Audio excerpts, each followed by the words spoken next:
Lucie, which, here's the thing about Tyler. He was a great kid.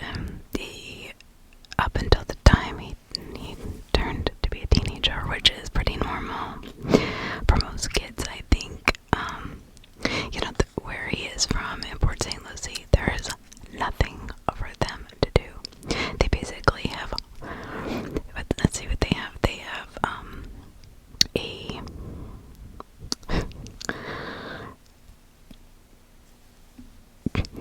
this is how much they have to do. They have an arcade. They have they have a water slide now, but they didn't back then. They have this like play world where it's supposed to be like a place where like a family playland, but believe me, I've been but they have but but that's more in Stewart. Anyway, it was built. Port St. Lucie was built by 3 men. They came down here and wanted to profit off of the dying elderly people that moved down here to Florida to retire. So what they did was basically they bought 40,000 acres, split it up into 125 acres, parcels, and then started developing them. And what Port St. Lucie is it has 7 funeral homes, a ton of retirement homes, or nursing facilities. It has a bunch of different golf courses. So, and nothing to do. There's no access to the beach, really. I mean, there is, but you have to go a little bit north or a little bit south. But literally, I mean, there's nothing to do. These kids, what they do is they'll go through Walmart, and I personally witnessed this, and they'll hold their arms out like they're flying, and then they just go through the aisles of Walmart and Kmart and just knock stuff off the shelf for fun because they're bored. When kids when they have nothing else to do, they start doing stupid things like, oh, let's go beat up this person, or let's, go break this, let's go blow up this mailbox. And it's a fairly affluent neighborhood, so these kids have basically come from really nice homes, but they're on drugs. There's a ton of drugs up there. They'll ride their bikes through Walmart and knock everything off the shelves. I mean, it's ridiculous. And I don't really know. I don't know the point of being so destructive. I don't know. It is a pretty town, a little bit. I mean, it kind of just merges into Stewart and Fort Pierce. It's not really, doesn't really have a downtown of its own, if you know what I mean. But it's not very far from anything. I mean, 2 minutes to the north here in Fort Pierce, a couple minutes in south here, Stewart or Jensen. So there are places other than, Walmart to go and be destructive. Anyway. So I don't understand, really, this kid's thinking. Well, his friend Mike, who lived down the street from him a couple times, would go over there so pissed at his mom. And like any preteen teenager would run up to him and say, I'm gonna kill my mother. I hate her. Blah, blah, blah. She's this, she's that. And then they would laugh about it, talk about it, and he'd go home and hug her, kiss her. And the day before the incident, they had gone out to dinner. They had a great family dinner. Nothing seemed amiss.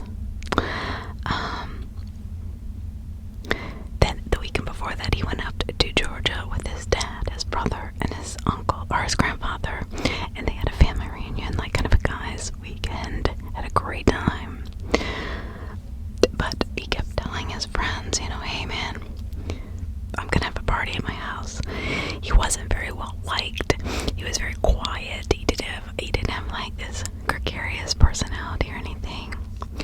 He wanted, I think, to make a name for himself. I don't know. I really don't. I don't know what makes people do what they do. But this case is very close to home to me. It's right up the street.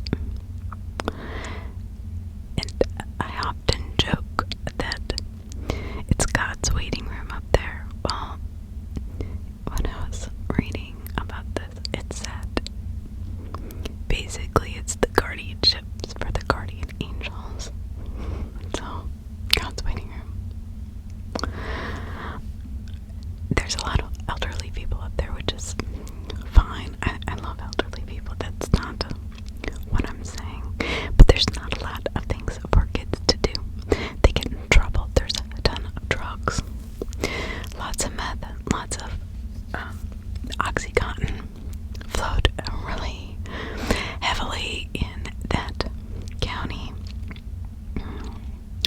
There's a lot of open space, and meth labs started to develop, and just these kids were on everything. I mean, they drank like fish, and just the parents did, I think, at some point the parents, I don't know if they didn't know how to be the bad guy and say, enough is enough. But somebody needed to, because it got out of control.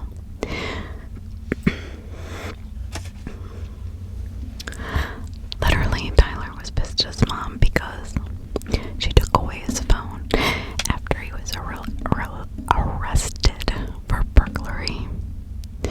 He had gotten into a fight.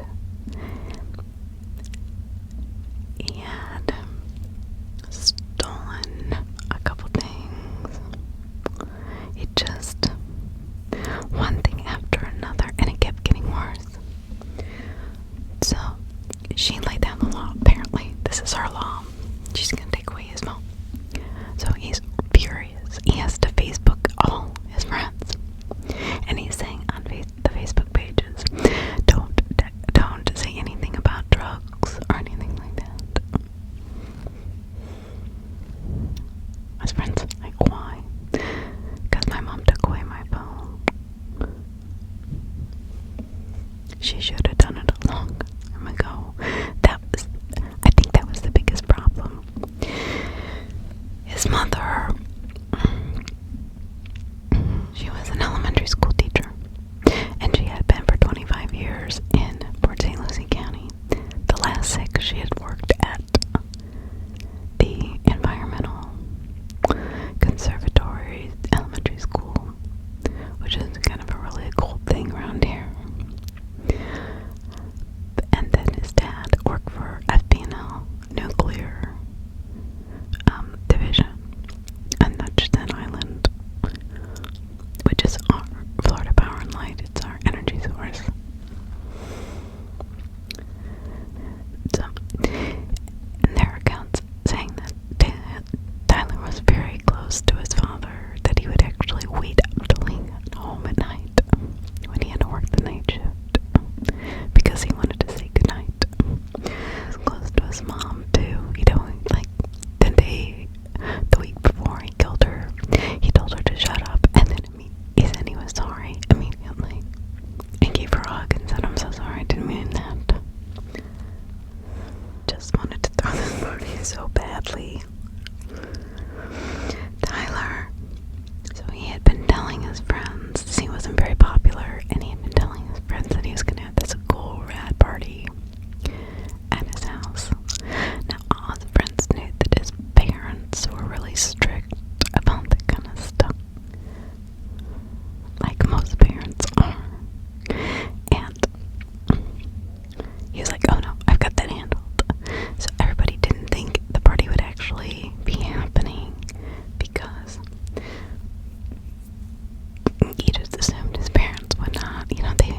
chilling. What are you doing tonight? Trying to have a party at my crib. Your parents ain't home. Nope. Well, they're leaving soon, Tyler says. At 1:15 p.m., Tyler posts a message on his Facebook page. Party at my crib tonight. ... Maybe. So nobody's convinced. But at 8:15 p.m., Tyler posts another message. Party at my house. That's it. Party at my house. Ashley Hayes messaged, "Whoa, what if your parents come home, man?" "They won't, I promise," Tyler says. The party was just getting started when Mike Young arrived with 10 or so of their friends around 11:30 p.m. Mike, a popular soccer player, very athletic, junior in high school, did not hang around with Tyler's druggy friends. But he was bored. They had gone up to the mall. They had hung out at McDonald's, so he's like, "Oh, yeah, let's just hit this party, whatever." So he's sitting there on the couch, and one of Tyler's druggy friends stumbles up to him and says, "I smell dead people." And Mike was like, "Okay, why would you even say that?" He's like, "Oh, because everybody's smoking in the house." And before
hits and you realize, crap, this is the hardest job in the world. And you have to discipline. You'll remember all those times that you were mean to your parents. Trust me. Trust me. Just hope you have the opportunity to say you're sorry. Think about that. Because I think as young kids, when we are young, we think that time will never pass us by. But the problem is, time is slow up until you realize that you're like, oh my god, where did all that time go? It feels slow up until that moment when you're like, oh my god, I'm 40 something years old. What happened to 20? Am I right or wrong? So now, this kid, Tyler,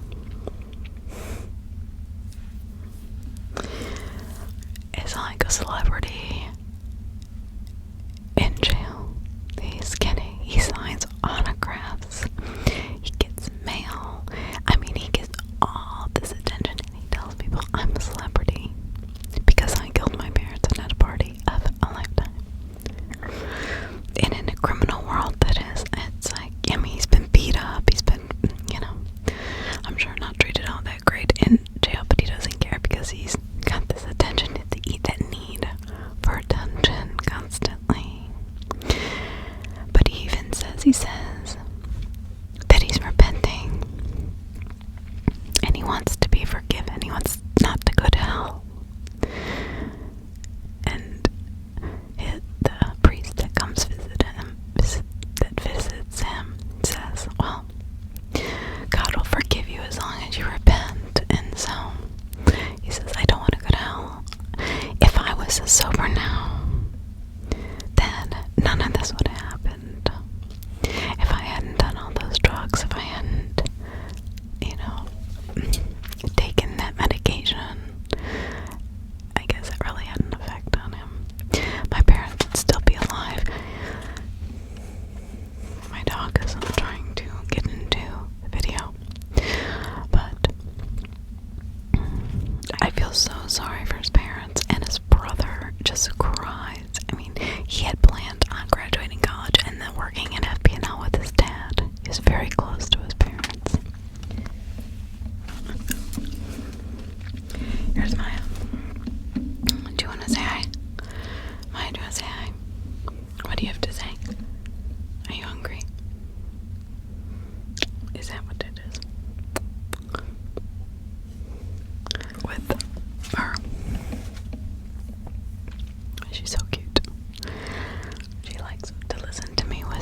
love you. I promise you, it's a lot easier to ignore you than to actually discipline you. So, you only need to be worried when they stop disciplining you and they start ignoring you because you become too much of a problem. So, everybody, Maya and I say good night. You say good night. Good night. Good evening. Good afternoon. Wherever you are in the world. Right, my